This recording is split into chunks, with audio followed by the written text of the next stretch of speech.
നമസ്കാരം, അമൃത. എനിക്ക് തോന്നുന്നു 2023 ഞാൻ ഒരുപാട് സിനിമകൾ തിയേറ്ററിൽ പോയി കണ്ട വർഷം. പക്ഷേ ഈ തിയേറ്ററിൽ ഒരുപാട് സിനിമകൾ കണ്ടെങ്കിലും 2023 എനിക്ക് ഏറ്റവും ഇഷ്ടപ്പെട്ട സിനിമ എന്ന് പറയുന്നത് OTT-യിലാണ് കാണേണ്ടി വന്നത്. അത് ആ സിനിമ എനിക്ക് തോന്നുന്നു തിയേറ്ററിൽ ഇവിടെ ഉണ്ടായിരുന്നോ എന്ന് തന്നെ സംശയമാണ്. എനിക്ക് തോന്നുന്നു തിയേറ്ററല്ല, OTT ആയിരുന്നു റിലീസ് എന്ന് തോന്നുന്നു അല്ലേ?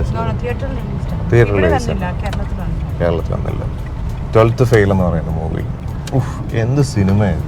ഞാൻ നേരത്തെയും പല വീഡിയോസിലും പറഞ്ഞിട്ടുള്ളതാണ്, നമ്മൾ ഈ ബയോപിക് എന്ന് പറഞ്ഞു കഴിഞ്ഞാൽ അത് വേറെ ലെവൽ തന്നെയാണ്.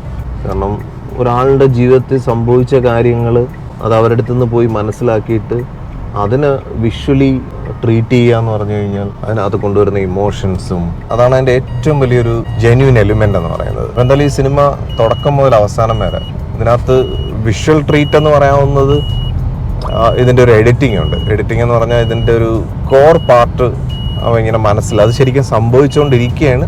പക്ഷെ അതിനിടയിൽ കൂടെ ഫ്ലാഷ് ബാക്ക് കാണിക്കും, നമ്മുടെ പ്രശാന്ത് നീലൊക്കെ കാണിക്കുന്ന പോലുള്ള.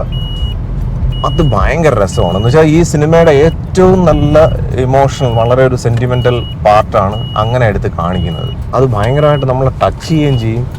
പക്ഷെ ആ സീൻ റെൻഡർ ചെയ്തിരിക്കുന്ന രീതി നമ്മൾ കണ്ടാൽ ശരിക്കും ഭയങ്കര, എനിക്കൊന്ന് ഞാൻ ഒരു സിനിമകളിലും അങ്ങനെ ഒരു സംഭവം കണ്ടിട്ടില്ല. അതായത് സിനിമ അറിയാം, ഞാൻ ഈ പറഞ്ഞ സംഭവം ലൈവിൽ സംഭവിച്ചുകൊണ്ടിരിക്കുകയും ഓർക്കുകയും കൂടെ ചെയ്യുന്ന ഫ്ലാഷ് ബാക്കും കൂടെ ഒരുമിച്ച് റെൻഡർ ചെയ്ത് കാണിക്കും.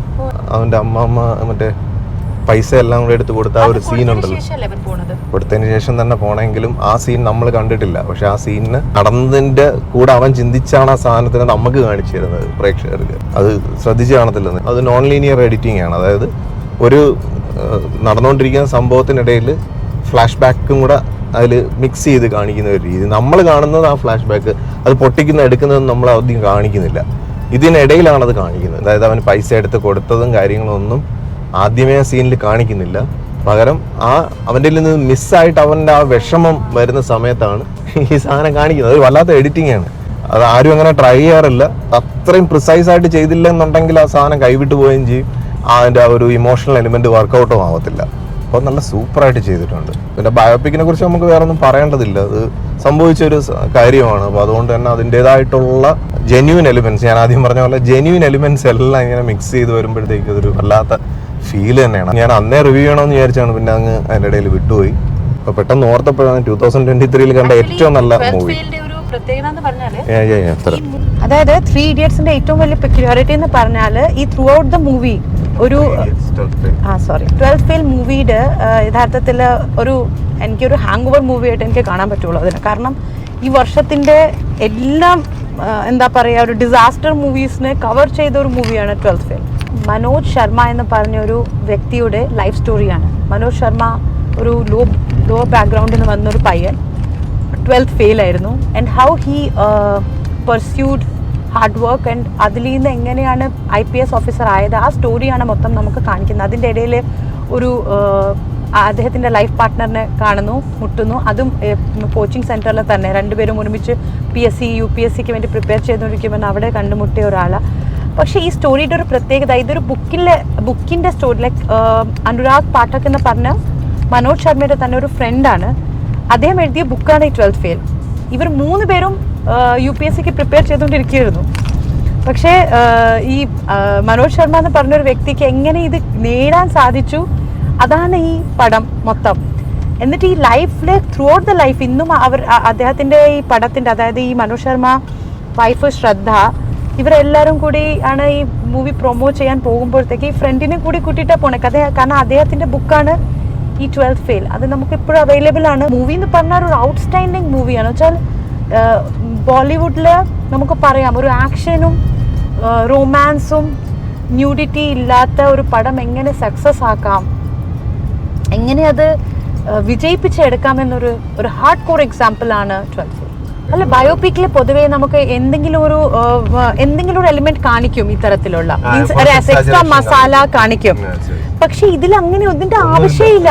ഒരു മദർ സണ്ണിന്റെ റിലേഷൻഷിപ്പ്, ഒരു അച്ഛനെ ഗ്രാൻഡ് സൺ റിലേഷൻഷിപ്പ്, ഒരു father son relationship, and not only that, a wife, how a future wife would be, or a girlfriend എങ്ങനെ ആയിരിക്കണം, ഒരു മെറ്റീരിയലിസ്റ്റിക് സ്നേഹമില്ലാത്ത ഒരു ഗേൾ എങ്ങനെ ഒരു പയ്യന്റെ കൂടെ നിന്നു, എങ്ങനെ ഒരു front, how a friend should be, a real friendship, ഒരാളുടെ അല്ല, പല പല ആൾക്കാരുടെ സ്ട്രഗിൾസ് ആണ് കാണിക്കുന്നത് അതിനകത്ത്. എങ്ങനെ UPSC ഒരു നോർമൽ എക്സാം അല്ല, നമുക്കൊരു നല്ല ഒരു പിക്ചറൈസേഷൻ ചെയ്ത് തരും UPSCനെ കുറിച്ചും, എങ്ങനെ അത് നമുക്ക് ക്രാക്ക് ചെയ്ത് എടുക്കാം, പ്രിപ്പയർ ചെയ്ത് എടുക്കാം. അതേപോലെ അതിൻ്റെ ഒരു ത്രിപാഠി സാർ എന്ന് പറഞ്ഞ അതിലൊരു എന്താ അദ്ദേഹത്തിന്റെ പേര്, ദിവ്യ ജ്യോതി ത്രിപാഠി അങ്ങനെ എങ്ങാണ്ട് ഒരു ടീച്ചർ പ്രൊഫസർ, അദ്ദേഹം റിയൽ ലൈഫ് പ്രൊഫസറാണ്.